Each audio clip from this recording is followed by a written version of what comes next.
வணக்கம் மாணவ தங்கங்களா, நலமா இருக்கீங்களா? 12th ஸ்டாண்டர்ட் கெமிஸ்ட்ரி யூனிட் 6ல் நம்ம book back question 20th problem தான் பார்க்க போகிறோம்.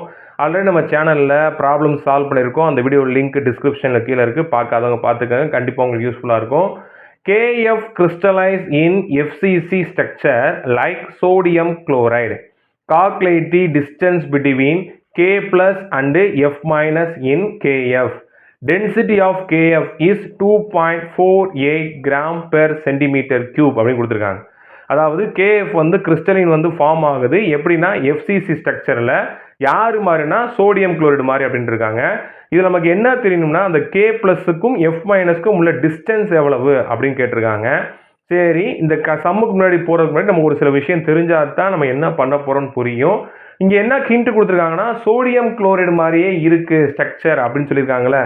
அப்போ கவனிய தங்கங்களா, சோடியம் குளோரைடுடைய கிறிஸ்டல் எப்படி இருக்குன்னா இப்படி தான் இருக்கும். பாருங்கள், புக்கில் கொடுத்துருக்காங்க, உங்களுக்கு தெரியும் உங்களுக்கு. ஸோ இதில் இந்த க்ரீன் கலரில் இருக்குது பார்த்தீங்களா, அது வந்து என்னன்னு பார்த்தீங்கன்னா குளோரைடு. இந்த எல்லோ கலர் வந்து Na+. அதே மாதிரி தான் என்ன பண்ணும், அரேஞ்ச் ஆகிருக்கு ஃபுல்லாக. அப்போ ஒரு Cl மைனஸ், இங்கே Na+, Cl மைனஸ். அப்போ அதே மாதிரி தான் எப்படி இருக்கும் அப்படின்னா இங்கே F minus K plus F minus அப்படின்னு இருக்கு. இது புரிஞ்சிருச்சா உங்களுக்கு? அப்போ நம்ம என்ன பண்ணோம்னா இந்த ரெண்டு அயானுக்கு இடையில் இருக்கக்கூடிய டிஸ்டன்ஸை தான் கண்டுபிடிக்க போகிறோம். அப்போ எதை சார் கண்டுபிடிக்கணும் அப்படின்னா, எனக்கு கொடுத்த டேட்டா வந்து ரொம்ப கம்மி தான். என்ன கொடுத்துருக்காங்க, நமக்கு டென்சிட்டி மட்டும் கொடுத்துருக்காங்க. அப்புறம் அது FCC ஸ்ட்ரக்சர் அப்படி தான் கொடுத்துருக்காங்க, வேறு எதுவுமே கொடுக்கல. அப்போ இதுதான் அந்த கியூபிக்னு வச்சிங்கன்னா இதுதான் அதனுடைய எட்ஜ் லென்த்து நம்ம சொல்லுவோம்ல, எட்ஜ் லென்த்து. அப்போ என்ன ஆகும்னா இங்கே ஒன்று இங்கே ஒன்று இப்படி தான் ப்ரெசென்ட் ஆகிருக்கும். அப்போ இங்கே வந்து F மைனஸ் இருக்குது, இங்கே K ப்ளஸ் இருக்குது, F மைனஸ் இருக்குன்னா நீங்கள் இந்த டிஸ்டன்ஸை கண்டுபிடிக்கணும். அப்போ இது ஒரு R, இது ஒரு R தெரியும். அப்போ A is equal to 2R. நீங்கள் கண்டுபிடிக்க வேண்டியது R தான். அப்போ R is equal to A/2. சொன்ன விஷயம் புரிஞ்சா? அப்போ இந்த ப்ராப்ளத்தில் முதல்ல நம்ம எதை கண்டுபிடிக்கணும்னா ஏயை கண்டுபிடிக்கணும். அப்புறம் அதில் பாதியான ஆரை கண்டுபிடிச்சோம் அப்படின்னா அதுதான் அந்த அயானுடைய டிஸ்டன்ஸ். இந்த விஷயம் புரிஞ்சா? வாங்க இப்போ நம்ம ப்ராப்ளத்தை சால்வ் பண்ண போவோம். முதல்ல என்ன பண்ணோம்னா என்னென்ன கொடுத்துருக்காங்க அப்படின்னு பார்ப்போம். நம்ம ஒன்று தான் நமக்கு தெரிஞ்சிங்க என்ன இருக்குன்னா டென்சிட்டி இருக்குது. ρ is equal to 2.48 கொடுத்துருக்காங்க, கிராம் பெர் சென்டிமீட்டர் கியூப் கொடுத்துருக்காங்க, ரைட். அப்புறம் இன்னொரு ஹிண்ட் என்னன்னா FCC.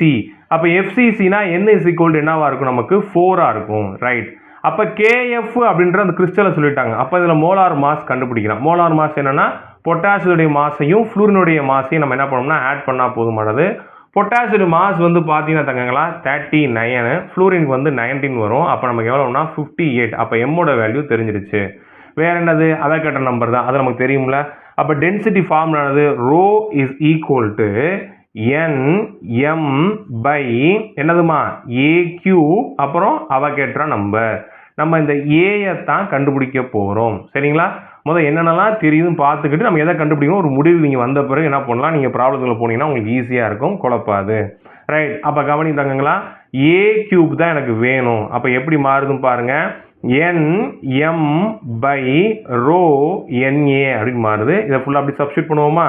அப்போ A³ is equal to N4, M வந்து 58 டிவைடட் பை ρ வந்து எவ்வளோ அப்படின்னா 2.48 இன்ட்டு அவகேட்ரா நம்பர் 6.023 இன்ட்டு 10^23. இதெல்லாம் சிம்பிளிஃபை பண்ணோம்னா நமக்கு A³ என்ன கிடைக்கும் பார்த்தீங்கன்னா தங்கங்களா 0.1553 இன்ட்டு 10^-21 சென்டிமீட்டர் கியூப் அப்படின்னு கிடைக்கும். சரி, நமக்கு தேவை ஏ தான். அப்போ கியூப் எடுத்தோம் அப்படின்னா நமக்கு என்ன ஆன்சர் வருது பார்த்தீங்கன்னா A is equal to 0.537 into 10^-7 centimetre அப்படின்னு வரும். இப்போ கவனித்தாங்களா என்ன பண்ண போகிறேன் அப்படின்னா இது எப்படி எழுத போகிறேன் 5. என்ன வரும் நமக்கு 37 இன்ட்டு 10^-8 சென்டிமீட்டர் போடலாம். இப்போ இதை மீட்டராக மாற்றினேன் அப்படின்னா என்ன பண்ணும் டிவைடட் பை 100, அது எப்படி வரும் 10^-2 வரும். அப்போ அதையும் சேர்த்தா என்ன வரும் எனக்கு அப்படி பார்த்தீங்கன்னா 5.37 இன்ட்டு 10^-10 மீட்டர் வரும். ஸோ இந்த டிஜிட் எடுத்தேன் அப்படின்னா என்ன பண்ண போகிறேன் அப்படின்னா 537 இன்ட்டு 10^-12 மீட்டர் வரும். அப்போ 10^-12 மீட்டர்ன்றது என்னது, பிக்கோமீட்டர். அப்போ A is equal to என்னது 537 பிக்கோமீட்டர். சொன்ன விஷயம் புரிஞ்சா? ஏன்னா ஸ்ட்ரைட்டாக கொடுத்துருப்பாங்க, எப்படி வந்துச்சு யாரும் சொல்லியிருக்க மாட்டாங்க. அதைத்தான் சார் ஸ்டெப் பை ஸ்டெப்பாக சொல்லியிருக்கேன், ரைட். இப்போ நம்ம ஏ கண்டுபிடிச்சாச்சு. நமக்கு என்ன வேணும் அப்படின்னா அது ரெண்டுக்கு இடையில இருக்கக்கூடிய டிஸ்டன்ஸ். ஆல்ரெடி சார் சொன்னேன், என்ன சொன்னேன் நான், இது ரெண்டுக்கு இடையில இருக்கக்கூடிய டிஸ்டன்ஸ் வேணும். அப்போ R is equal to a/2. அப்போ அதுதான் கண்டுபிடிக்க போகிறோம். அப்போ எழுதுங்க, டிஸ்டன்ஸ் பிட்வீன் என்னது நமக்கு K plus and F minus என்ன சார் அப்படின்னா அதுதான் ஆர். அப்போ R is equal to a/2 அப்படின்னு வரும். அப்போ ஏ என்னது நமக்கு 537 பிக்கோமீட்டராக இருக்குது. சரிங்க, டிவைட் பை என்ன பண்ணணும் 2. இதை நம்ம டிவைட் பண்ணோம்னா நமக்கு ஆன்சர் வர்றது என்னன்னு பார்த்தீங்கன்னா 268 பிக்கோமீட்டர் வரும். இதுதான் ஆர். அப்போ distance between K plus and F minus என்னன்னு பார்த்தீங்கன்னா 268 பிக்கோமீட்டர். கண்டிப்பாக இந்த வீடியோ உங்களுக்கு யூஸ்ஃபுல்லாக இருக்கும். நண்பர்களுக்கு ஷேர் பண்ணுங்கள். மறக்காம சேனலை சப்ஸ்கிரைப் பண்ணுங்கள். தொடர்ந்து இருந்துருங்க மாணவ தங்கங்களா. நன்றி.